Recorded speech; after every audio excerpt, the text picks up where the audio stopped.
Slate, your greetings and salutations, everyone. What's going on? Another kind of short video today about something I've been thinking about, and I think you guys would find it interesting. So let's just hop right in. Lahel, Michelle Light, Icarus, aka Rachel, the most polarizing character in the Tower of God series. She has supporters, haters, folks who fall somewhere in the middle. And despite all the controversy surrounding her character, I think the majority of us can admit not only is she well written, Tower of God needs Rachel. She's a huge part of what makes this narrative thrive and successful. I've already made a video on why the series needs her, and I held a discussion about her character in general. So today I wanted to talk about one of her relationships. And I am not talking about her and Bam, though I will touch upon it. But I mean the rivalry between Rachel and Aguero. Let's hop right in. I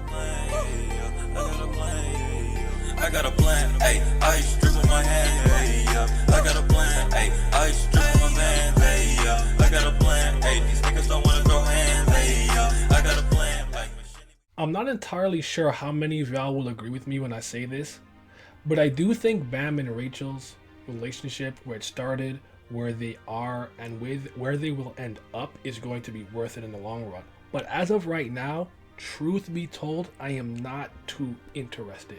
It was escalating well. I especially loved when Bam had to acknowledge that they were enemies on the floor of death, but I just can't get behind how he handled the latest interaction with Rachel. Now relax, don't get me wrong, I did not expect him to do anything like kill her, something like that. That's not within his character. What we saw him do was very Bam-esque, Bam-like, if you will. But as far as he was concerned at that moment, Rachel blew up and killed his best friend, well, his heart. And all Bam does is throw a mini temper tantrum and say, if you do this again, meaning potentially kill someone close to him, he might have to kill her. That wasn't it. Garbage to your friend. Aguero deserves better. And he may be a conniving asshat, but he's always been a great friend to Bam. And I don't think Bam has properly reciprocated that energy. But let me not get into that right now. So with that out the way, let me talk about why at this moment the rivalry with Rachel and Aguero is far more intriguing to me. It starts with Aguero coming to the conclusion that Rachel lied about what happened during the last examination, and is actively climbing the tower and pretending to be her friend, protecting her in order to kind of violate and or get to the truth. Ultimately, an oversight on his part because she does kind of get the upper hand and critically wound Dan, damaging his legs, and speed was his thing. They hate each other. But Rachel is important to Bam, and that's his pal. It puts him in an interesting and peculiar situation, and I love it. Because he can't just kind of act the way he wants. He has to consider Bam's feelings. Now, he's around when Bam has his like yandere moment. Not one of his best moments around the Hell Train. But the next portion where they interact to me is where it all gets really spicy. This is the Hell Train. Pretty much around the time of the Dollar Show. And this is when they have to play the game where they capture the sweet fish. Aguero completely flexes on her by revealing he knows how weak, ugly, and whatless she is, that he learned from his loss, and even lets her go first to try to catch the compressed sweet fish, and Rachel fails, and he is rubbing that shit in her face to the point when it was all said and done, Khun is like, wow, you trash.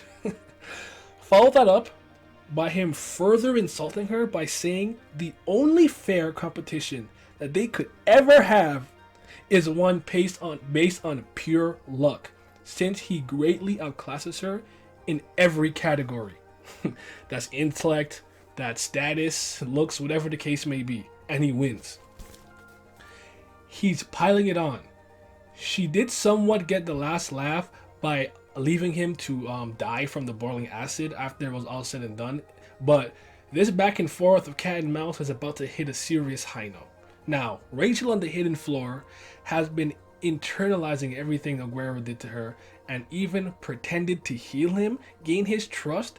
In a similar fashion, he pretended to befriend her when she was acting like she couldn't walk. It's actually kind of genius. She waits for the most opportune time and moment to cause maximum destruction, detonating the bomb she planted within his heart, and he's been incapacitated ever since. He's just Sleeping Beauty. He's done. She got him back big time. And when he wakes up, oh boy, he's going to be ready for that revenge. And I can't wait to see it play out. Because there are so many variables that affect what he can do, what he does, and how he approaches it. How does he react to Bam not really doing anything? Does it upset him? Does he decide to stop caring about the fact Rachel means a lot to Bam? I ultimately believe Aguero needs to be the one to finish off Rachel once and for all. I do believe Bam at some point will need to make peace, make a choice, get closure on her, let her go entirely.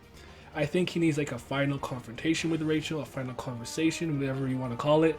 But the person who should be the one to kill Rachel in the endgame, should she need to die, has to be the future of the Khun family, the future head, Mr. Khun, young Aguero. But what do you guys think? Is this feud interesting to you guys? How do you see it playing out? How will Sleeping Beauty respond? And how do y'all see this ending in the endgame? Let me know in the comment section below, and have yourselves a mighty fine day. Cold world, but I don't wanna lose my heart, yeah. I feel like awkward cause they left me in the dark, yeah. I got these feelings but emotions fall apart, yeah. I loved you once but I didn't play it smart, yeah.